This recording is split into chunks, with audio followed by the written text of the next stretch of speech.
உங்கள் மகனையோ மகளையோ சிறந்த மனிதனாக உருவாக்க பள்ளியால் மட்டுமே முடியாது. ஏன்? வணக்கம், என் பேர் சுரேஷ் பாலச்சந்தர், எத்தனஸ் சென்டர் ஃபார் எக்ஸலன்ஸின் நிறுவன தலைவர் மற்றும் தலைமை ஆலோசகர். முதல்ல சிறந்த மனிதன் அப்படிங்கிறது யாருன்னு பார்த்துக்கலாம்.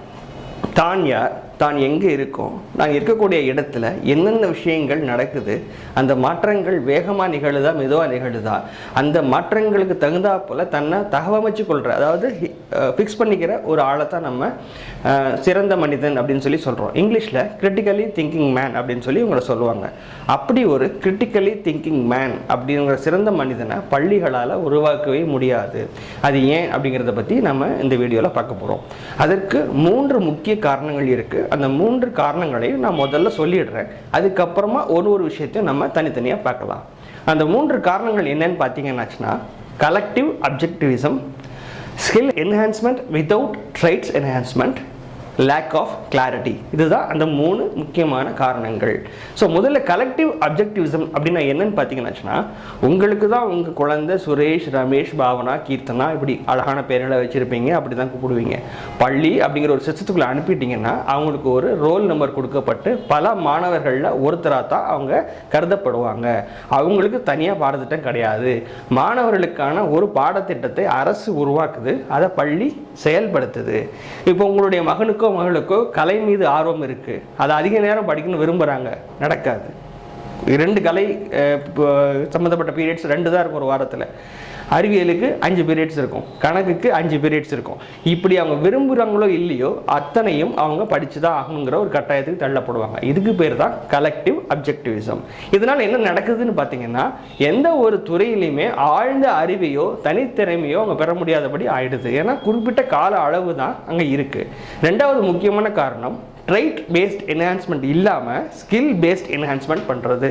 ஸ்கில் பேஸ்ட் என்ஹான்ஸ்மெண்ட் என்னென்னா, உதாரணத்துக்கு English language skill, maths analytical skill, science critical skill, இதெல்லாம் நாங்கள் உங்கள் பசங்களுக்கு சொல்லிக் கொடுக்குறோம் அப்படிங்கிற வாக்குறுதி தான் பள்ளிகள் உங்களுக்கு கொடுப்பாங்க.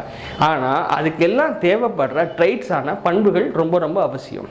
உதாரணத்துக்கு டெடிகேஷன், கான்சன்ட்ரேஷன், மோட்டிவேஷன், இதை பற்றிலாம் எதுவுமே உங்கள் ஸ்கூல்ஸ் சொல்லித்தரதே கிடையாது, சொல்லித்தரவும் முடியாது. ஏன்னா அதற்கு நான் சொன்ன கலெக்டிவ் அப்ஜெக்டிவ்ஸ்னு காரணமாக இருக்க போகுது. அதனால் ட்ரைட் பேஸ்டாக இல்லாமல் ஸ்கில் என்ஹான்ஸ்மெண்ட் பண்ணுறதுனாலேயே என்ன பிரச்சனை நடக்குதுன்னு பார்த்தீங்கன்னாச்சுன்னா, பள்ளிக்கூடம் எதை கற்றுக் கொடுக்கிறதோ அதை மட்டுமே கற்றுக்கொள்ளக்கூடிய ஒரு நிலைக்கு நம்ம ஆளுங்க தள்ளப்படுறாங்க. அதை தாண்டி ஏதாவது கற்றுக்க முடியுமா, எப்படி கற்றுக்கணுங்கிற அறிவே அவங்களுக்கு வளராமல் போயிடுது. 3வது முக்கியமான காரணம், lack of clarity. Lack of clarity நான் என்ன சொல்கிறேன்னாச்சுன்னா, இது ஒரு உதாரணம் மூலமாக விளக்க ஆசைப்படுறேன். தமிழ்நாட்டில் எல்கேஜியிலேருந்து 12th வரைக்கும் நீங்கள் மிஸ் பண்ணவே முடியாத ஒரு கிளாஸ் இருக்குது அப்படின்னாச்சுன்னா அது இங்கிலீஷ் லாங்குவேஜ் கிளாஸ் மட்டும்தான். ஹிஸ்ட்ரி எடுத்தவன் கணக்கு மிஸ் பண்ணலாம், காமர்ஸ் எடுத்தவன் சயின்ஸை மிஸ் பண்ணலாம், ஏன் நீங்கள் ஃப்ரெஞ்ச் சான்ஸ்கிரிட் எடுத்திங்கன்னா தமிழை கூட மிஸ் பண்ணிடலாம். ஆனால் ஃபஸ்ட் ஸ்டாண்டர்ட் எல்கேஜியில் இருந்து 12th வரைக்கும் மிஸ் பண்ண முடியாத ஒரே வகுப்பு என்னென்னா அது இங்கிலீஷ் கிளாஸஸ் மட்டும்தான். அந்த மாதிரி 12 வருஷங்கள் படித்து முடித்த ஒரு பையன்கிட்ட போயிட்டு Ralph Waldo Emerson, Henry David Thoreau, Francis Bacon, Oliver Goldsmith இவங்கெல்லாம் யாருன்னு கேட்டிங்கன்னா ஐடியாவே இருக்காது. நான் சொன்ன ஆளுங்கள்லாம் ஏப்பசாப்பைங்க கிடையாது, மிகப்பெரிய சிந்தனாவாதிகள், சிந்தனைய சொற்கள் மூலமாக படைப்பாக மாற்ற தெரிஞ்ச தேர்ந்த இலக்கியவாதிகள்.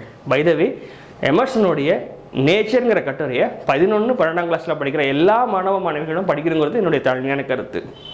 சரி, நாங்கள் கலை நோக்கம்லாம் அப்ரோச் பண்ணலப்பா, வெறும்னா கீவேர்ட்ஸை சொல்லித்தர போகிறோம், அவங்க சயின்ஸ் அண்ட் மேக்ஸை புரிஞ்சுக்கிறதுக்கான தேவைப்பட்ட ஆங்கிலத்தை மட்டும் கொடுக்குறோம் அப்படின்னு பள்ளி சொல்லிச்சுன்னா அதுவும் பிரச்சனை தான். ஏன்னா ஆஸ்பயர்ங்கிற ஒரு நிறுவனம் எம்ப்ளாயபிலிட்டி அசஸ்மெண்ட் பண்ணுறாங்க. ஒரு வருஷமும் அவங்க இந்த ரிப்போர்ட் அனுப்பிட்டே இருக்காங்க. 2016 வெறும் 3% மாணவர்கள் மட்டும்தான் தமிழ்நாட்டில் இங்கிலீஷை புரிஞ்சுக்கிட்டு சொன்ன வேலையை செய்யக்கூடிய திறனுள்ளவங்களாக இருக்காங்கங்கிறது அந்த ரிப்போர்ட் சொல்கிறது. ஸோ அதுலேயும் பள்ளி பெரிய அளவில் சாதிக்கலை. இல்லை நாங்கள் ஒரு இணைப்பு மொழியாக தான் ஆங்கிலத்தை பயன்படுத்துகிறோம், ஒரு தொடர்பு மொழியாக தான் பயன்படுத்துகிறோம், அந்த அளவுக்கு அவனுக்கு தெரிஞ்சால் போதும், நாங்கள் சொல்லிக் கொடுக்குறது அதுக்கு தான் ஸ்கூல் சொன்னாலும் அதுவும் நடக்கிறது இல்லை.